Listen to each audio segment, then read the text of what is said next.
Hello friends, welcome to Coaching Republic. मैं हूं अरुण सिंह, आपका प्रिंसिपल कोच। क्लास की शुरुआत की जाए उससे पहले मैं आप सभी लोगों से रिक्वेस्ट करूंगा कि प्लीज ज्वाइन करें इस टेलीग्राम चैनल को। उसके अलावा अगर आप लोगों ने अभी तक हमारा यूट्यूब चैनल सब्सक्राइब नहीं किया है तो प्लीज इसे सब्सक्राइब करें। और अगर आपको हमारी क्लासेस, हमारे वीडियोस पसंद आते हैं तो प्लीज लाइक करें, कॉमेंट करें, शेयर करें and do not forget to press the bell icon, right, so that you can get the notification of our upcoming classes. इस क्लास में हम लोग डिस्कस कर रहे हैं यूपीएससी और स्टेट पीएससी एग्जामिनेशंस के लिए। हमारा विषय है एंशिएंट इंडियन हिस्ट्री। आज का टॉपिक है basically pre history. Pre history जिसमें कि हम लोग डिस्कस करने वाले हैं स्टोन एज के बारे में, राइट।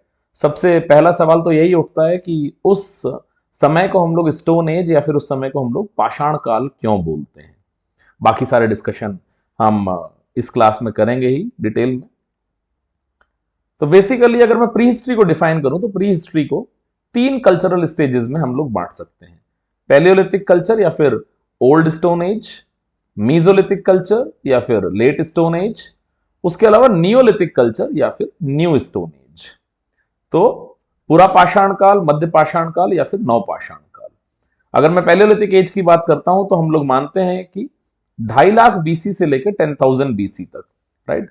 2,50,000 ईसा पूर्व से लेके 10,000 ईसा पूर्व तक का जो काल है बेसिकली उसको हम लोग पैलियोलिथिक कल्चर के नाम से, पैलियोलिथिक एज या पूरा पाषाण काल के नाम से जानते हैं। 10,000 बीसी से 9,000 बीसी तक के समय को हम लोग मध्य पाषाण काल या फिर मीजोलिथिक एज बोलते हैं। और उसके अलावा 9,000 बीसी से 4,000 बीसी तक का जो समय है बेसिकली इसको हम लोग नियोलिथिक एज या फिर नवपाषाण काल के नाम से जानते हैं। अच्छा, ऐसा बिल्कुल भी नहीं है कि ये डेट्स जो है वो पूरी तरीके से फिक्स्ड हैं, क्योंकि आप अलग अलग किताबों में पढ़ेंगे कि पैलियोलिथिक एज को कहीं पर लिखा हुआ है 2,50,000 ईसा पूर्व से लेके 12,000 बीसी तक, कहीं लिखा हुआ मिल जाएगा आपको ये 11,000 बीसी तक, राइट, कहीं पर 10,000 बीसी। तो चाहे बात 10,000 बीसी की हो, 11,000 बीसी की हो, 12,000 बीसी की हो, ना उस समय पर मैं मौजूद था, ना ही हम में से कोई दूसरा इतिहासकार उस काल में जिंदा था। ये सब अंदाजों पर है, ये सब अलग अलग जो प्रैक्टिकल एग्जामिनेशंस चलते रहते हैं उनके आधार पर एक संभवतः तिथि जो होती है, संभवतः काल जो होता है उसको निर्धारित किया जाता है।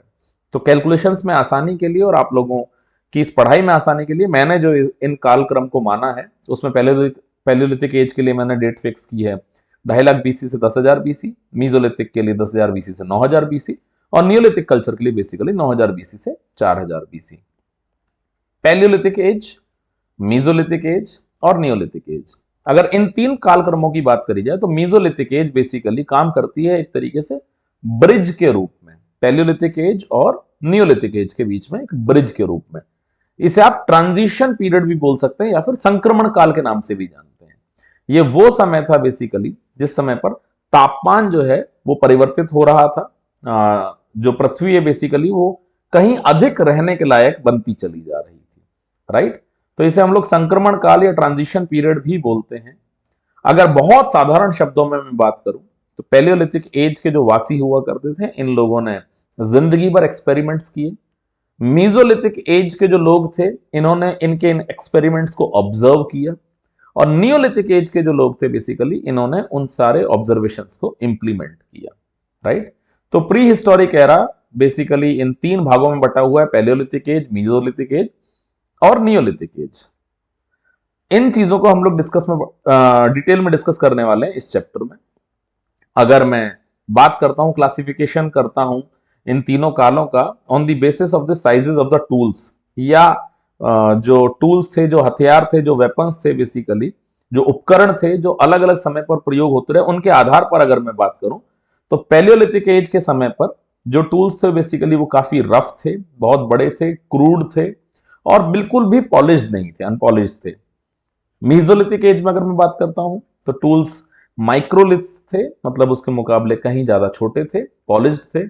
और नियोलिथिक एज आते आते जो ज्योमेट्रिकल एस्पेक्ट था बेसिकली टूल्स में वो कहीं ज्यादा डेवलप हो चुका था, बेटर शेप्ड, कहीं ज्यादा छोटे और उसके अलावा पॉलिश्ड।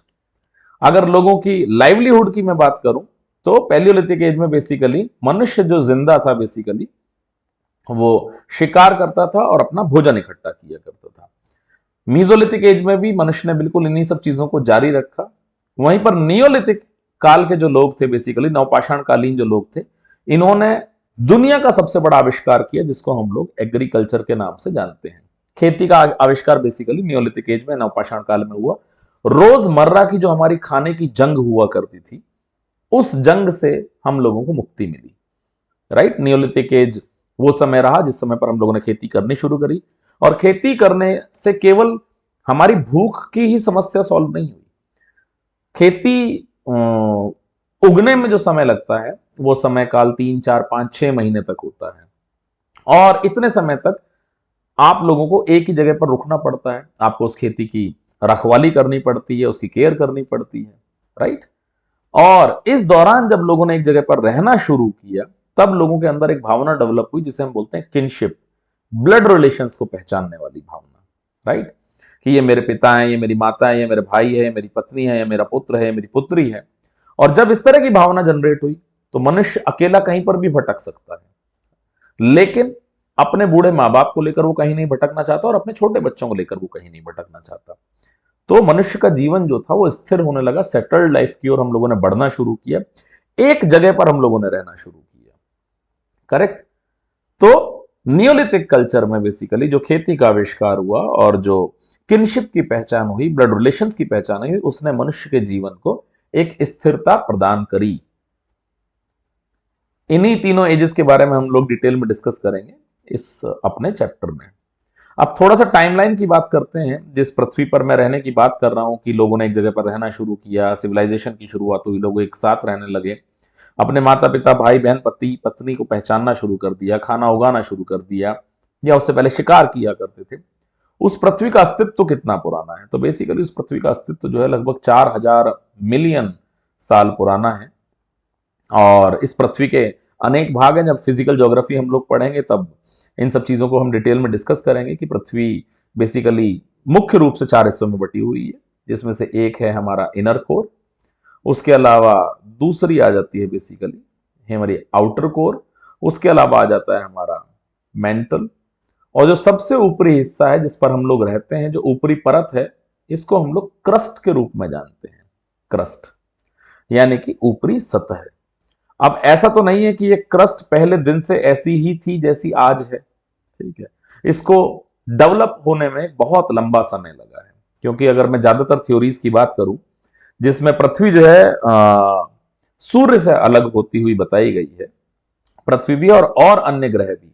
तो सूर्य तो एक जलता हुआ आग का गोला है, वहां से अगर पृथ्वी अलग हुई है तो उस समय पृथ्वी भी बहुत जलता हुआ गोला रही होगी, गैसीय अवस्था में रही होगी। वो जब ठंडी हुई होगी तो द्रव में तब्दील हुई होगी, जब वो और ठंडी हुई होगी तो ठोस में तब्दील हुई होगी, सॉलिड स्टेट में तब्दील हुई होगी, जैसे कि वो आज है। तो एक लंबा समय लगा है बेसिकली पृथ्वी के क्रस्ट को डेवलप होने में, जिस पर हम लोग रहते हैं। क्रस्ट को डेवलप होने की जो टाइमलाइन है वो किस तरह के है? क्रस्ट बेसिकली 4 स्टेजेस में डेवलप हुआ, primary stage, secondary stage, tertiary stage and quaternary stage. चौथा चरण जो था, चौथे चरण को भी हम लोग फर्दर 2 हिस्सों में बांट सकते हैं। एक है पेलिस्टोसीन और दूसरा है होलोसीन। पेलिस्टोसीन वो समय है जो 10 लाख बीसी से 10,000 बीसी तक के समय को हम मानते हैं। तो लगभग 10 लाख ईसा पूर्व से लेकर 10,000 ईसा पूर्व तक के समय को हम लोग पेलिस्टोसीन बोलते हैं, मोस्ट रिसेंट पीरियड बोलते हैं। और जो आज का आधुनिकतम काल है बेसिकली, उसको प्रेजेंट को हम लोग बोलते हैं होलोसीन, जो 10,000 ईसा पूर्व से लेकर अब तक चला आ रहा है। और मनुष्य की उत्पत्ति ऐसा माना जाता है कि अर्ली पेलिस्टोसीन में हुई है। बिल्कुल शुरुआती पेलिस्टोसीन जो था, यानी लगभग 10 लाख साल पहले, उस समय पर मनुष्य का प्रादुर्भाव हुआ। ऑल्दो मनुष्य के होने की निशानियां बहुत पहले से पृथ्वी पर पाई जाती हैं। उस टाइमलाइन के बारे में भी हम लोग डिस्कस करेंगे अगली स्लाइड में, राइट।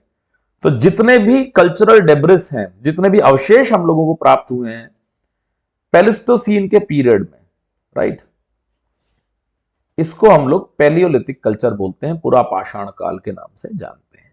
पेलिस्टोसीन कौन सा समय हो गया? लगभग 10 लाख बीसी से लेकर 10,000 बीसी तक का समय जो है, that is known as the Pleistocene. आधुनिक काल को हम लोग होलोसीन बोलते हैं, राइट।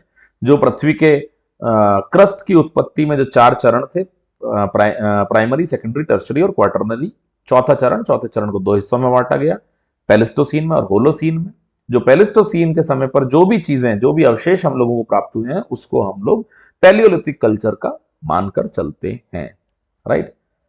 और जैसा मैंने आपको बताया कि मनुष्य की उत्पत्ति पैलिस्टोसीन की शुरुआत में हुई 10 लाख बीसी में। तो 10 लाख बीसी से लेके और 10,000 बीसी तक का जो समय है, इसे हम लोग पैलिस्टोसीन या फिर आइस एज के नाम से जानते हैं। ऑल्दो पृथ्वी पर मनुष्य के होने की निशानियां बहुत ज्यादा पुरानी है। अफ्रीका में 26 लाख बीसी में मनुष्यों की निशानियां मिलती हैं, 26 लाख बीसी के मनुष्यों की। पहले ये मान्यता थी कि भारत में सबसे पुराने मनुष्य जो थे वो 5 लाख बीसी में हिंदुस्तान के अंदर मौजूद थे, लेकिन अभी हाल फिलहाल महाराष्ट्र के बोरी में जो आर्टिफैक्ट्स मिले हैं, उनसे हमें पता चलता है कि हिंदुस्तान में 14 लाख बीसी में भी मनुष्य हुआ करता था, राइट। तो ये आधुनिक समय चल रहा है, जिसको हम लोग होलोसीन के नाम से जानते हैं। अब जो मैंने आपको टाइमलाइन बताई थी प्री हिस्ट्री की, जिसमें पैलियोलिथिक कल्चर है, मीजोलिथिक कल्चर है और नियोलिथिक कल्चर है। पैलियोलिथिक कल्चर उस समय का समय है जिस समय मनुष्य का प्रादुर्भाव पृथ्वी पर हुआ, और 10,000 बीसी तक का, राइट। तो पैलिस्टोसीन वाला जो समय है, जिसे हम आइस एज के नाम से भी जानते हैं, इसको बेसिकली हम लोग ये मानकर चल सकते हैं कि ये पैलियोलिथिक कल्चर वाला काल रहा। अब बिल्कुल सिंपल सा साधारण सा एक एग्जांपल लेते हैं। इस स्लाइड में आप लोगों को एकदम एक खाली चीज नजर आ रही होगी।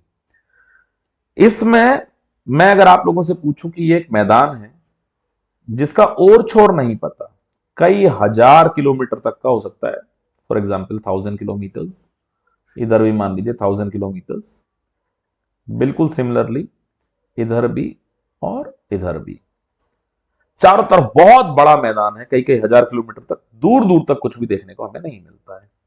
मैंने आपको ठीक यहां पर एक हेलीकॉप्टर से ड्रॉप किया। अब आपके सामने चैलेंज है अपने आप को जिंदा रखने का। आप यहां पर थोड़ी देर रहेंगे, थोड़ी देर सोचेंगे, थोड़ी देर इधर उधर विचरण करेंगे, कुछ नहीं है आपके आसपास, बिल्कुल दूर दूर तक खुला मैदान है। फिर आप लोग को कुछ देर बाद एक चीज सताने लगेगी जिसको हम बोलते हैं प्यास। मनुष्य को जो सबसे पहले चीज सताएगी उसे हम लोग प्यास के नाम से जानते हैं, भूख से भी पहले। अब प्यास को मिटाने के लिए आप लोग किस दिशा में बढ़ेंगे? प्यास को मिटाने के लिए हम लोगों को दिशा में बढ़ना होगा जिस तरफ पानी होगा, और पानी होने की संभावना किस दिशा में होगी, उसके लिए मैं बहुत पहले चला जाता हूं। 3rd और 4th क्लास में जब आप रहे होंगे तब की बात करते हैं। जनरली तब हमारे सामने एक सवाल आया करता था, एक सीनरी बनाए, ठीक है, एक सीनरी बनाए और जो प्राकृतिक सौंदर्य को प्रदर्शित करती है। तो हम लोग क्या किया करते थे, उसमें पहाड़ बनाया करते थे, ठीक है, उसके अलावा एक सूरज उगाया करते थे। अच्छा, कुछ पक्षी भी बनाया करते थे हम लोग, इस तरीके से बनाते थे, नहीं बनाते थे। उसके बाद वहां पर एक झोपड़ी बनाया करते थे, वहां से निकलती हुई एक नदी बनाया करते थे। इस सीनरी को अगर मैं याद करूं तो मुझे एक चीज बहुत अच्छी तरीके से, अच्छा कुछ पेड़ भी बनाते थे, तो इस सीनरी को अगर मैं याद करता हूं तो मुझे एक चीज बहुत अच्छी तरीके से याद आती है कि हर सीनरी में हम पहाड़ों से निकलने वाली एक नदी जरूर बनाते थे। यानी कि नदियों के होने का जो सबसे ज्यादा संभावना है वो पहाड़ों के पास से ही है, फोर्टिल्स में से ही है, राइट। यानी कि पानी के होने की संभावना। तो अगर मैं इस सिचुएशन में हूं कि मुझे यहां पर ड्रॉप किया गया है, तो मैं ये देखूंगा चारों तरफ कि मुझे दूर दूर तक पहाड़ कहां दिखाई देते हैं। तो मुझे पहाड़ अपने इस दिशा में दिखाई देते हैं, और क्योंकि मैं प्यास से बुरी तरीके से परेशान हूं, तो मैं अपनी प्यास को मिटाने के लिए इन्हीं पहाड़ों की तरफ चलना शुरू कर दूंगा, ठीक है। एक लंबा सफर तय करने के बाद जब मैं इन पहाड़ों तक पहुंचता हूं, उसके बाद मैं प्यास भरकर नहीं, पेट भरकर पानी पीता हूं, पेट भर के खूब सारा पानी पिया, जम के खूब पानी पिया। और उसके बाद फिर मैं वहां पे आराम करने लगा।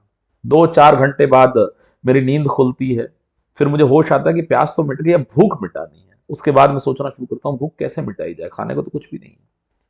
फिर मेरे मन में ख्याल आता है कि इन पहाड़ों से निकलने वाली नदी का पानी मैंने पिया है, तो जिस तरीके से मैं यहां पर पानी पीने के लिए आया, उस तरीके से कोई ना कोई जानवर भी यहां पर पानी पीने के लिए आएगा। अब बात आती है कि भाई उस जानवर को मैं पकड़ूंगा किस तरीके से, ये मेरे मन में एक सवाल कौंधना शुरू होता है। फिर आप लोगों ने देखा होगा ऋषिकेश जैसी जगह में या फिर पहाड़ी इलाकों में जो नदियां बह रही होती हैं, वहां पर आपको रिवर पेबल्स दिखाई देते हैं, छोटे छोटे छोटे छोटे इस तरीके से पत्थर जिन्हें मुट्ठी में पकड़ा जा सकता है, राइट। इस तरह के पत्थर हम लोगों को दिखाई देना शुरू होते हैं। आप एक पत्थर उठा लेते हो कि जैसी कोई चीज आएगी उसे मैं फेंक कर मारूंगा, ठीक है। वो पत्थर बाई चांस किसी छोटी सी चीज पे लगा, वो बाई चांस वो चीज मर गई, घायल हो गई, आपने वो कच्चा खा लिया, एक अलग चीज है। लेकिन अगर वहां पर कोई खरगोश जैसा नाश्ता आया हुआ है आप लोगों के लिए, उदाहरणार्थ की बात कर रहा हूं, वो भी आज से लगभग 10 लाख साल पुरानी या फिर उससे भी कहीं पुरानी, तो आपने खरगोश को देखा और आपने इस खरगोश को पकड़ने के लिए बेसिकली प्लान बनाया कि मैं इस खरगोश को पकड़ना तो थोड़ा सा कठिन काम हो जाएगा, मैं इस खरगोश को दबोचता हूं, उसके बाद इसे मारता हूं उस पत्थर से। अब गोल पत्थर से इसको मार पाना बहुत ज्यादा मुश्किल हो जाता है। तो मनुष्य ने बेसिकली दो पत्थर लिए और इन दो पत्थरों में इस पत्थर से इस पत्थर के ऊपर लगातार चोट करनी शुरू करी, कई डायरेक्शन से इस पर चोट करी और इस पत्थर को बेसिकली ये रूप दे दिया, अलग अलग तरीके से जो चोट करी थी हमने इस पत्थर पर। और अब हम इसको ग्रिप कर सकते हैं और इस पत्थर का प्रयोग कर सकते हैं किसी भी जानवर को मारने के लिए, राइट। तो सबसे पहली बार मनुष्य ने जिस टूल का निर्माण किया, जिस औजार का निर्माण किया, जिस हथियार का निर्माण किया, बेसिकली वो पत्थर का बना हुआ था। उसके पीछे की क्या सोच रही होगी, किस तरीके से वो लोग उस पत्थर तक पहुंचे होंगे और उन्होंने उस पत्थर के हथियार बनाने का निर्णय लिया होगा, उसका एक संभावित दृश्य मैंने आप लोगों के सामने क्रिएट करने की कोशिश की है। और यहां पर जो पत्थर से एक पत्थर से दूसरे पत्थर को मारकर जो एक्स बनाया गया, हथौड़ी बनाई गई है, उसको हाथ से पकड़ रखा है मैंने, उसमें पीछे कोई डंडा नहीं लगा हुआ है, राइट। तो क्योंकि हम लोगों ने अपने सबसे पहले औजार का या सबसे पहले हथियार का निर्माण किया वो एक पत्थर की सहायता से किया, किस वजह से किया ये हम लोगों ने यहां पर उसकी एक संभावित दृश्य को यहां पर डिस्कस किया। इस वजह से उस काल को हम लोग पाषाण काल कहते हैं, इस वजह से हम लोग उस समय को स्टोन एज के नाम से जानते हैं, करेक्ट।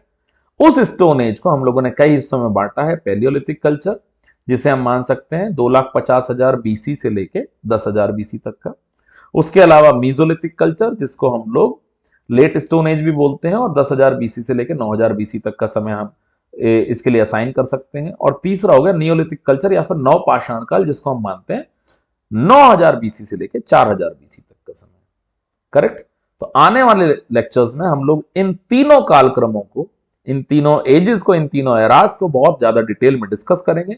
इनकी निशानियां हिंदुस्तान में कहां कहां पर मिलती है, किस किस तरह के औजार हम लोगों को मिले, राइट। और मनुष्य का विकास किस तरीके से होना शुरू हुआ है, इन हथियारों का सोफिस्टिकेशन किस तरीके से बढ़ना शुरू हुआ है, इन टूल्स का, उन सारी चीजों पर हम लोग बहुत डिटेल में डिस्कस करेंगे अपनी आने वाली क्लासेस में, करेक्ट।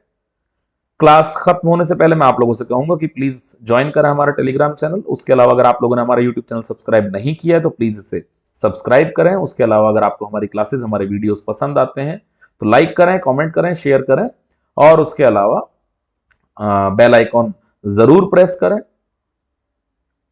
साथ ही आप लोग हमें फॉलो कर सकते हैं फेसबुक और लिंक्डइन पर भी। Thank you so much, good luck, best of luck and all the very best, take care.